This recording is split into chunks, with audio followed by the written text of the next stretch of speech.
ver se vocês entenderam o vídeo. A primeira parte do vídeo ali, você deve ter observado alguns surfistas que estavam ali querendo surfar, mas estava faltando uma coisa para eles surfar, né? O que estava faltando? Estava faltando uma onda. O surfista pode ser bom, mas se não tiver onda no mar, não tem como surfar. Na segunda parte do vídeo, você viu o surfista pegando a onda perfeita, gigantesca, enorme, né? E a terceira parte do vídeo é só palhaçada mesmo, só para dar risada. Porque aquela onda, a onda da Paulo foi engraçada. Ele não esperava que ia ser tão forte, ia chegar onde ele estava ali e ele tiver que correr, tá? Mas eu quero ler um texto da Bíblia. Você que trouxe sua Bíblia, abre lá em Atos, capítulo 8, versículo número 26.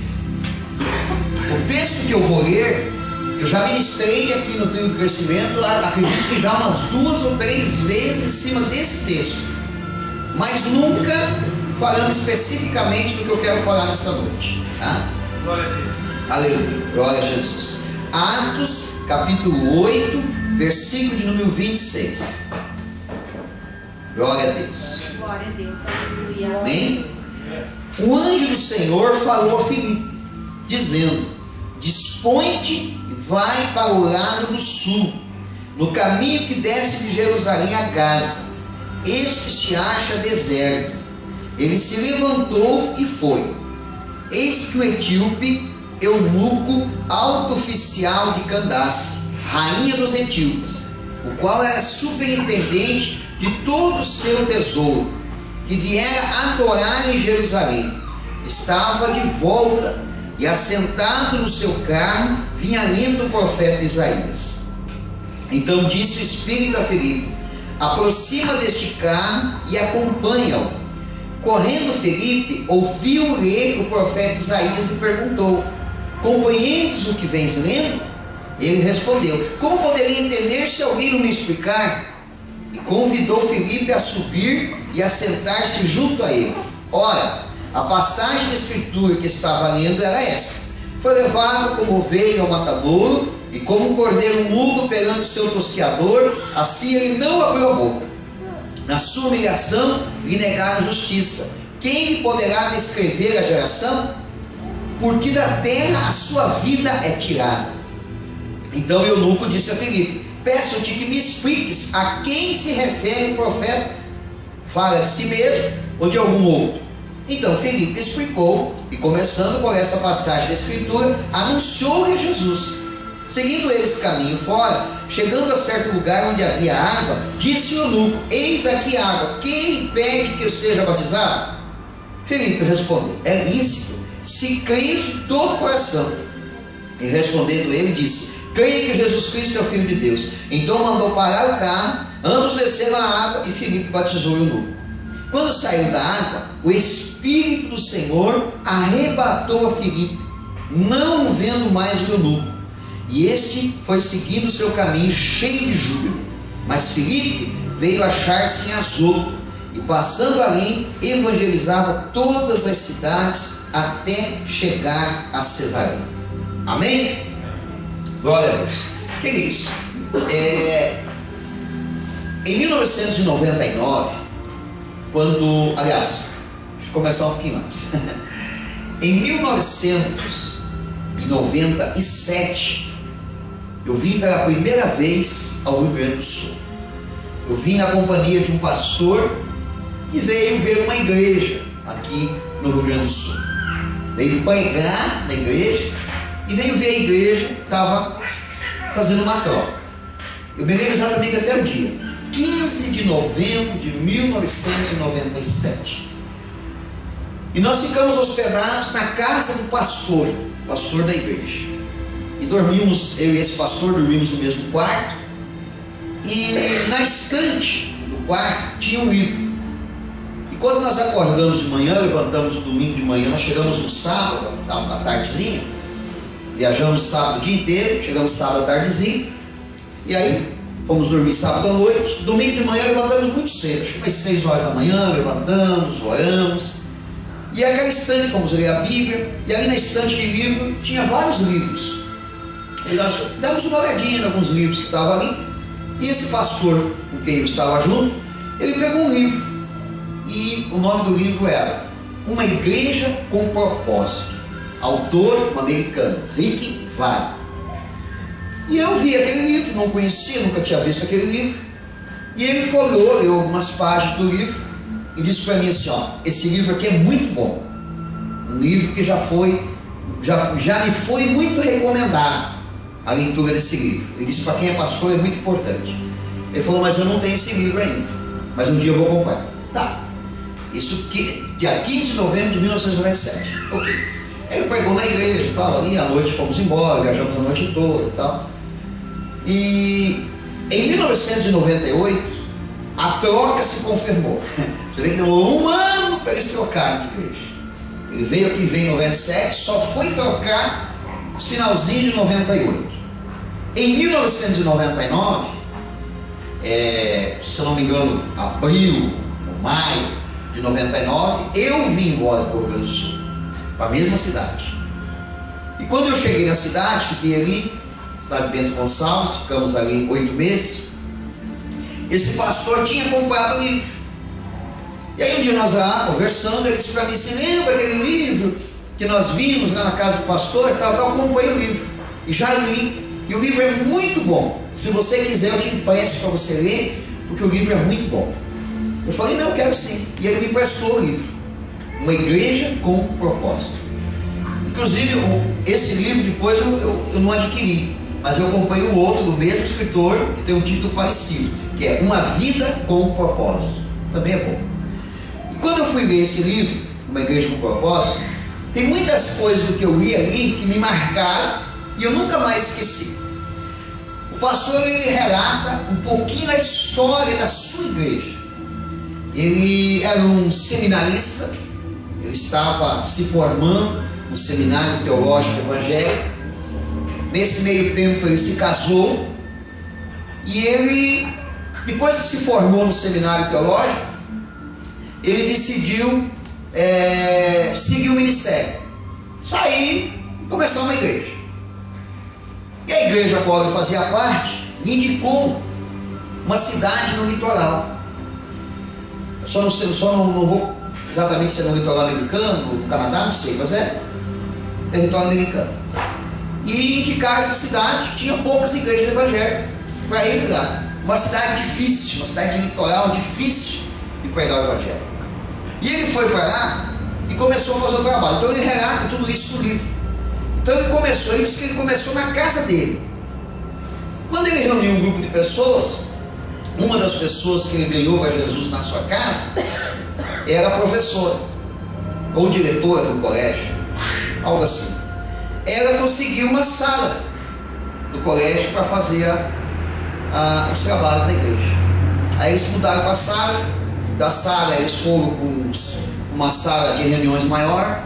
Da sala de reuniões eles foram com, acho que, o refeitório do colégio. E do refeitório do colégio eles foram para o ginásio do colégio.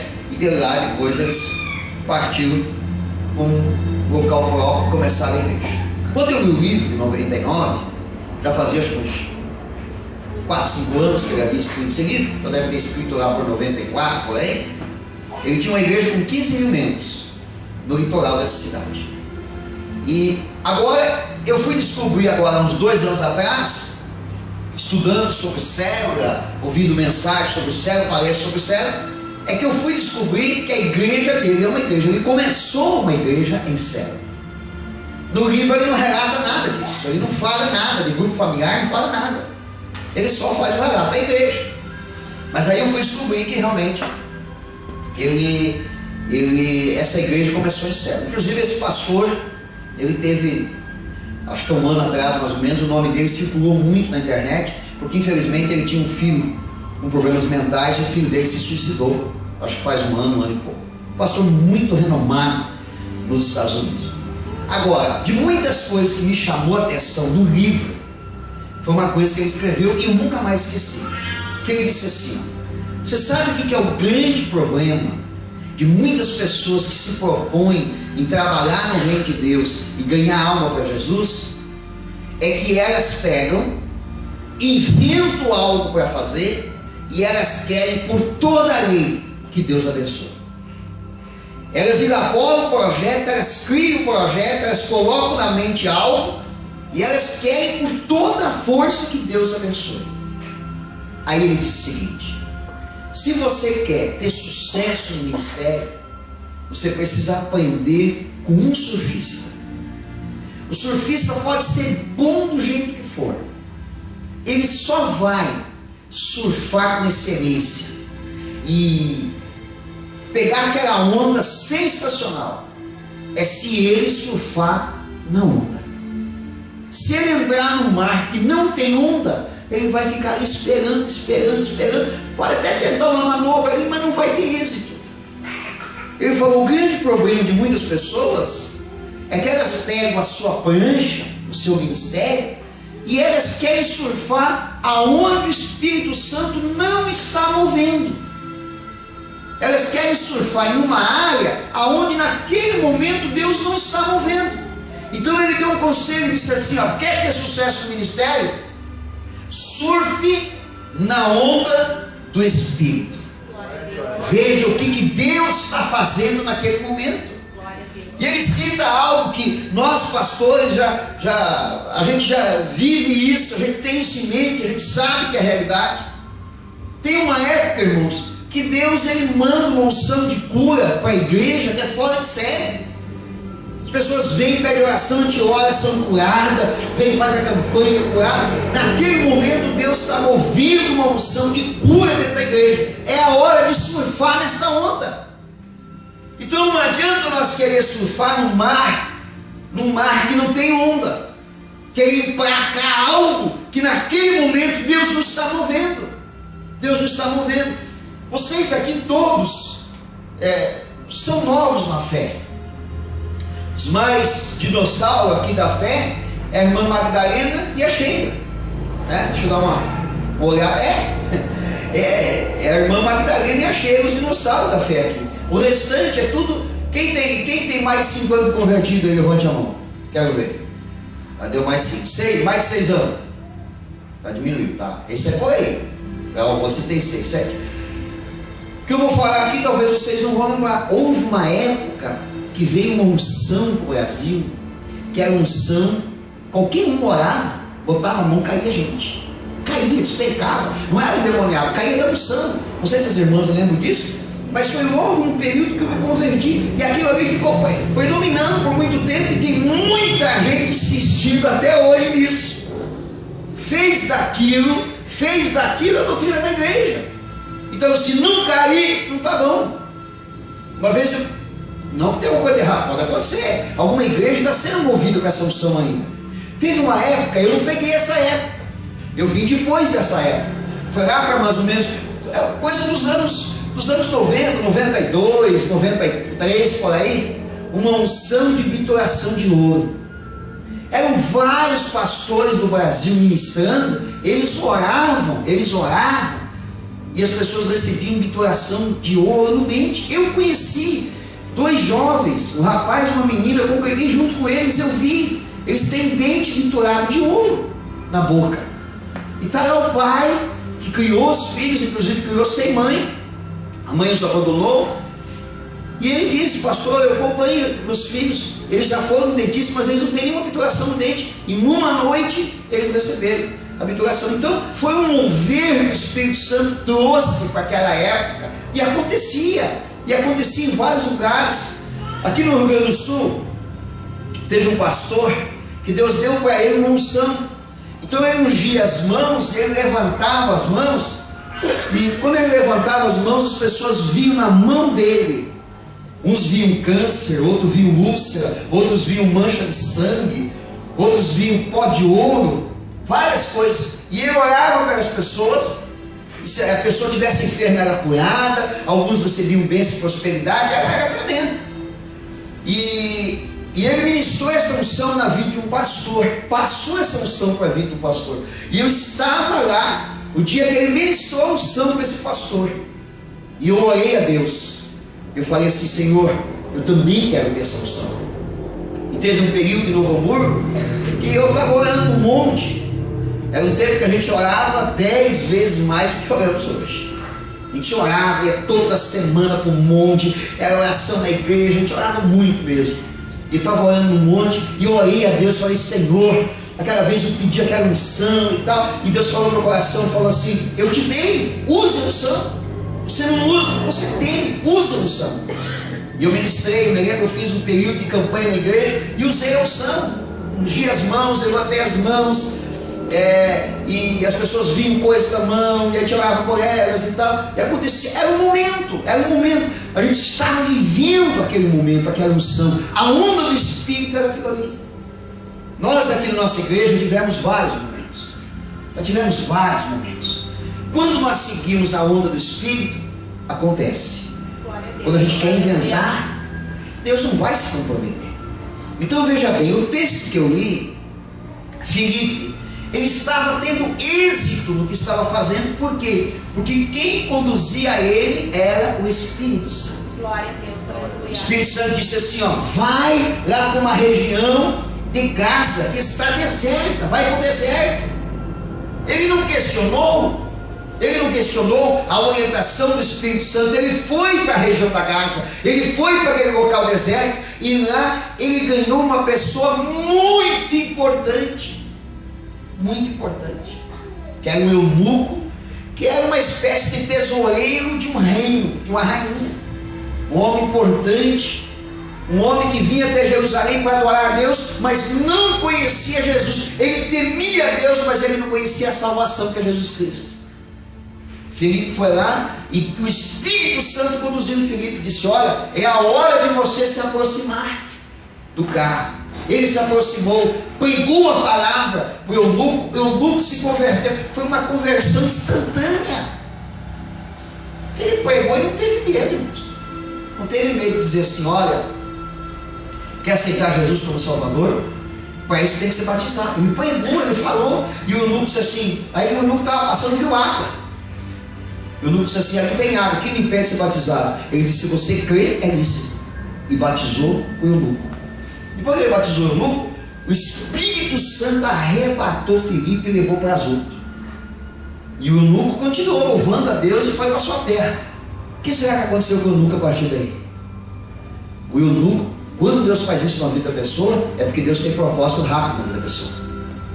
Deus fez isso na vida do eunuco, porque tinha um propósito na vida dele pregar na sua terra. Foi o que ele fez. Eu tenho plena convicção. Ele chegou na sua terra, ele pregou o Evangelho, anunciou Jesus e salvou muitas vidas para Jesus. Por quê? Porque eles estavam andando na onda do Espírito. Glória a Deus. Irmão, nós não devemos querer sair fora da onda do Espírito. Nós temos que ao máximo nos esforçar para que toda a igreja ande na onda do Espírito. Agora nós não podemos andar na onda do Espírito, a igreja toda andando na onda do Espírito, e você pegar a tua pranchinha e querer surfar lá do outro lado.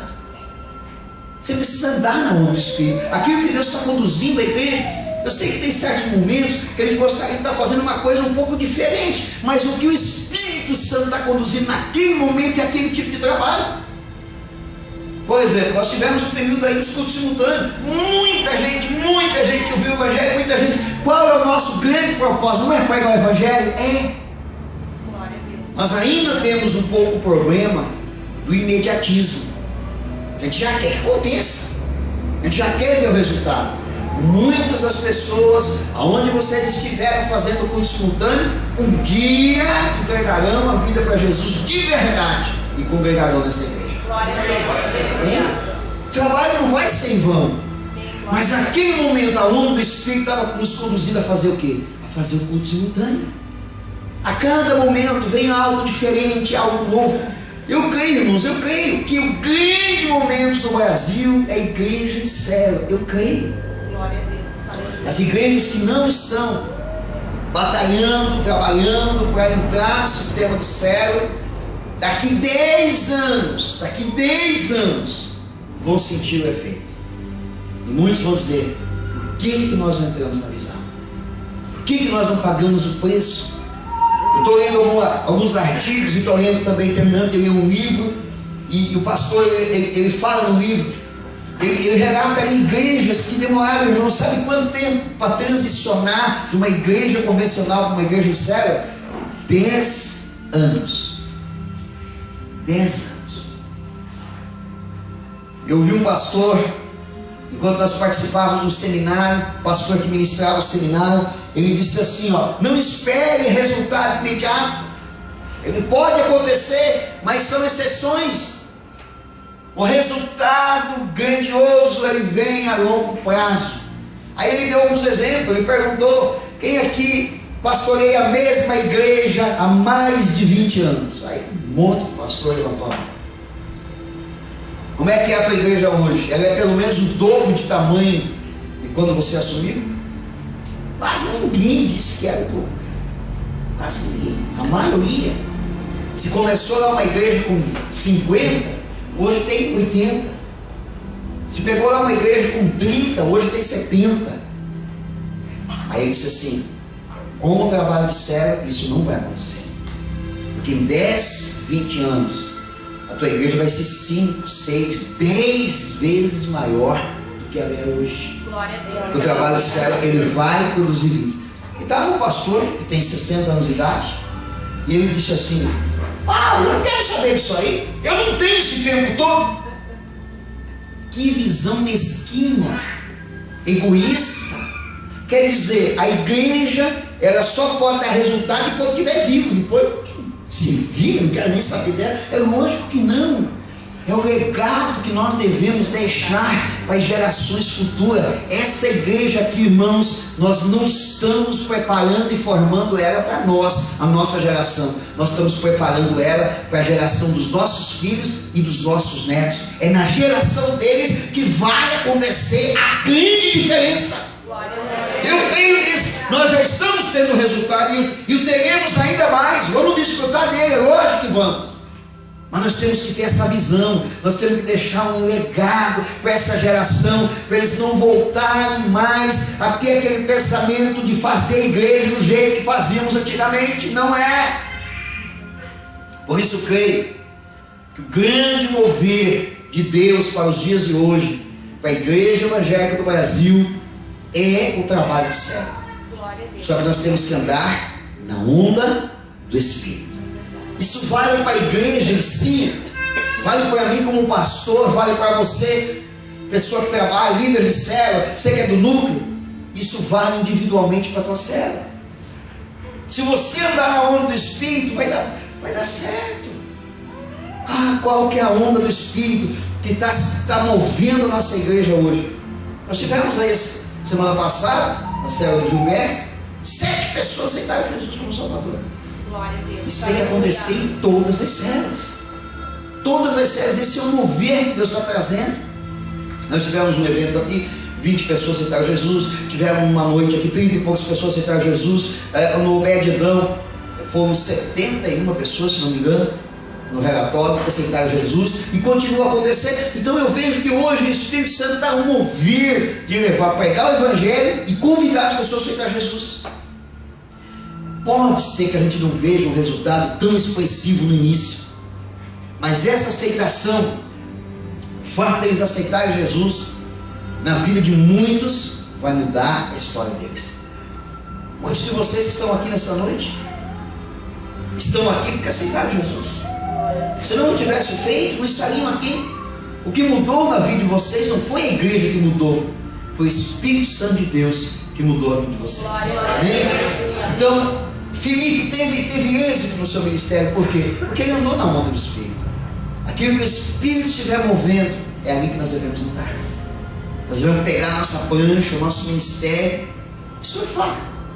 Se eu vejo que hoje o Espírito Santo está movendo um período de cura, eu vou andar nessa unção. Se é um período de libertação, vamos andar nessa unção. Se é um período de prosperidade, vamos andar nessa unção. Se é um período para ganhar para Jesus, vamos ganhar, vamos pregar o Evangelho, vamos fazer. Eu creio que eu vivi um período do meu ministério, foi um período de muita busca. Era muita busca, poder. Não que não devemos buscar hoje, devemos também. Quanto mais buscarmos de Deus, mais cheio de Deus nós seremos. Mas eu vejo que aquele foi um tempo do meu ministério.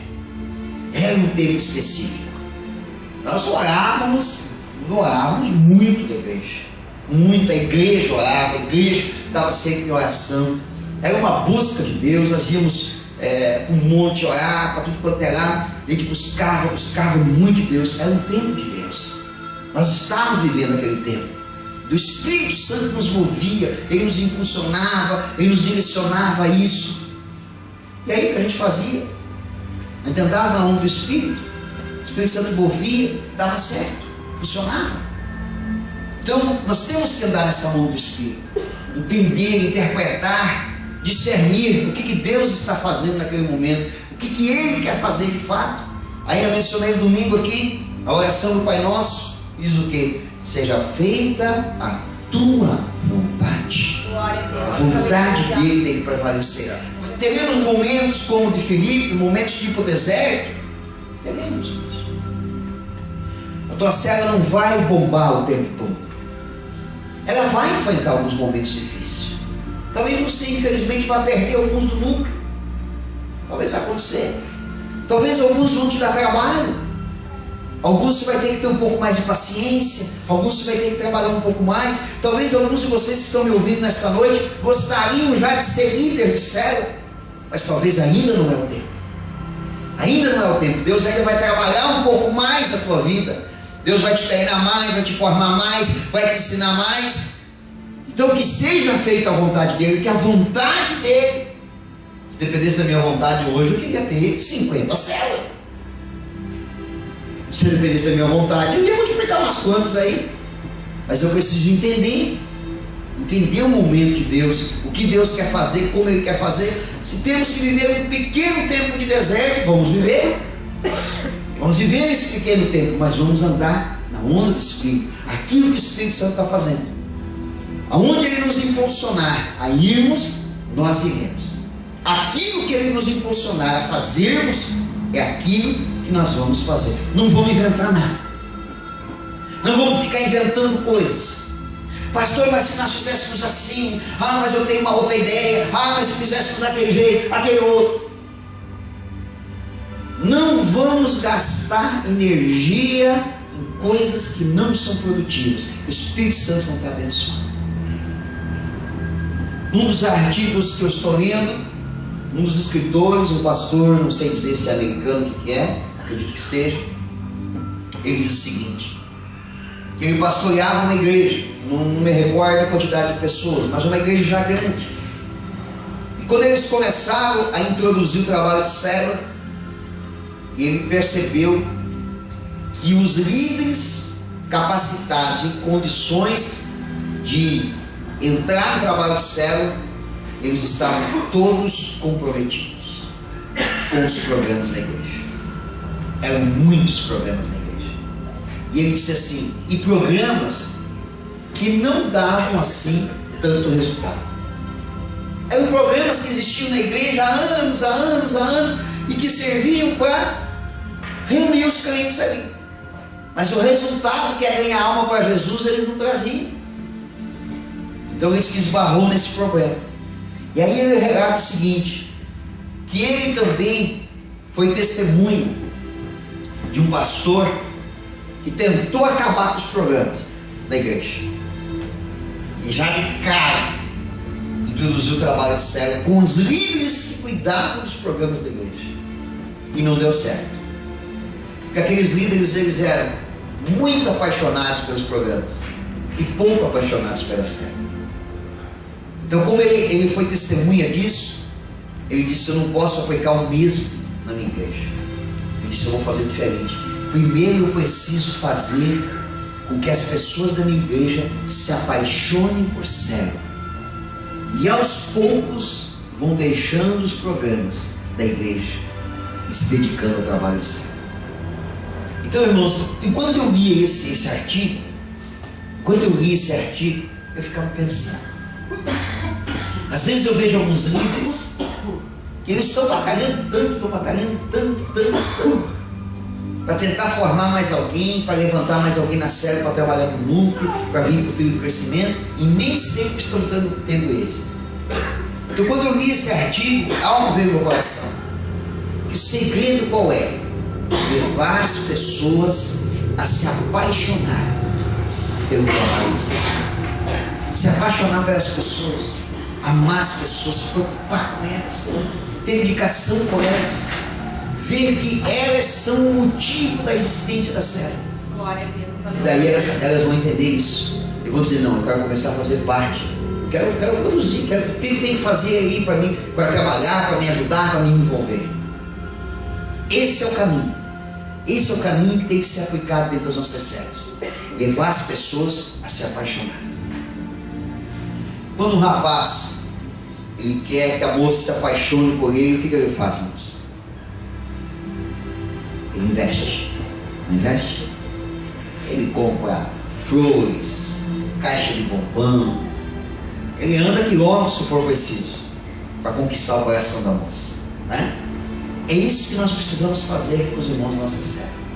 Nós precisamos conquistá-los, para que eles também tenham o mesmo amor, a mesma paixão que nós temos pelas vidas e pelas pessoas, para que eles comecem a ter esse sentimento, essa preocupação, dizendo, poxa, como é bom. Isso a gente consegue fazer, irmãos, quando a gente começa a mostrar para essa pessoa uma coisa que ela faça só uma coisa que ela faz.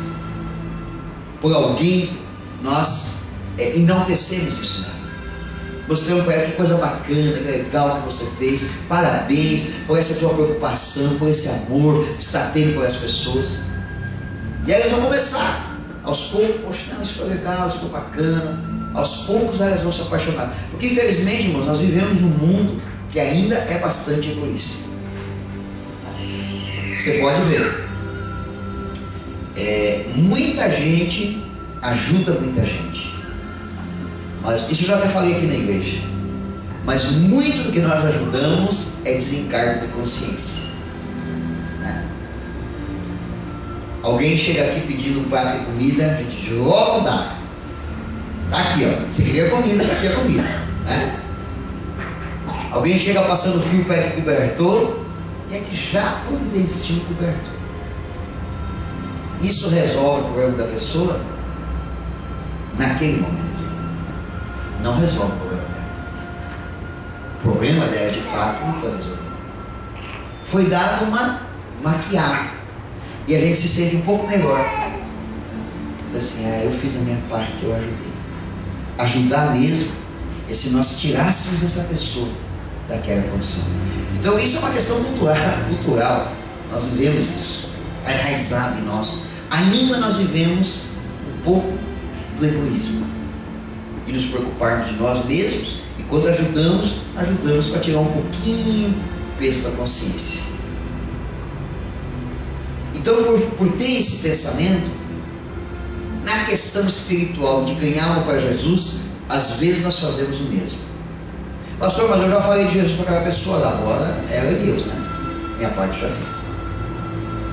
Pastor, mas faz 3 meses eu carreguei essa pessoa para chegar para a igreja. Às vezes é necessário ser conduzido pelo Espírito Santo a um deserto. Para quê? Para aprender um pouco mais. Amar as pessoas de uma forma mais profunda, mais intensa. Nos preocuparmos com elas, não apenas em resolver o problema imediato, mas de fato dar uma condição para que essa pessoa consiga resolver de fato os problemas da sua vida. Espiritualmente, só falando de Jesus para algumas pessoas não vai resolver. Pode resolver o problema imediato. Ela vem na igreja, fazer uma campanha, receber uma bênção, mas a mudança espiritual na vida dela às vezes requer um pouquinho mais de investimento da nossa parte. Amém? Vamos encerrar essa palavra de hoje com o seguinte comentário: nós precisamos aprender a andar no do Espírito. O Espírito Santo é que tem que conduzir o nosso trabalho na célula. Ele tem que conduzir o nosso trabalho na célula. Lá no Novo Testamento, no livro de Atos dos Apóstolos, Deus tinha um propósito na vida de um homem chamado Saulo de Tarso. Esse homem não era fácil, era um homem difícil.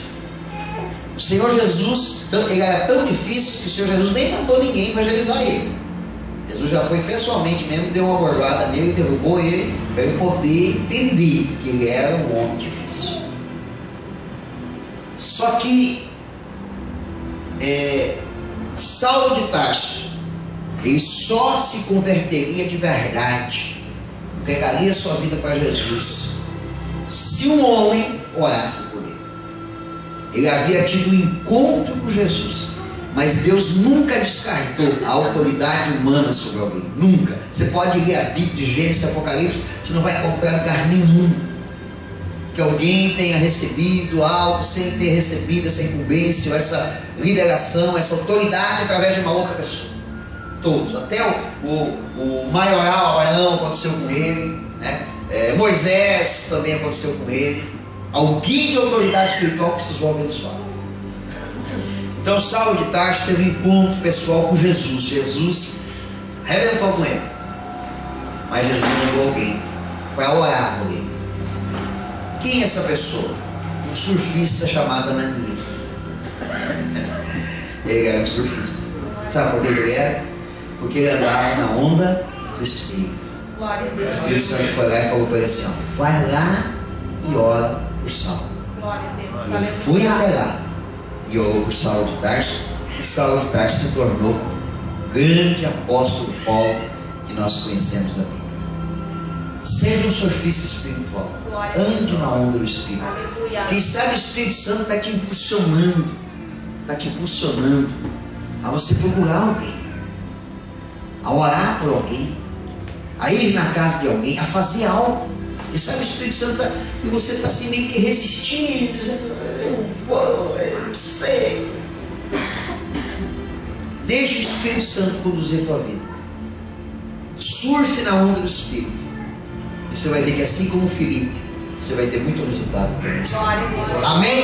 Amém. Que Deus te abençoe. Nós vamos tirar meia hora de oração hoje. Dobra o teu joelho e fale com Deus. Aleluia.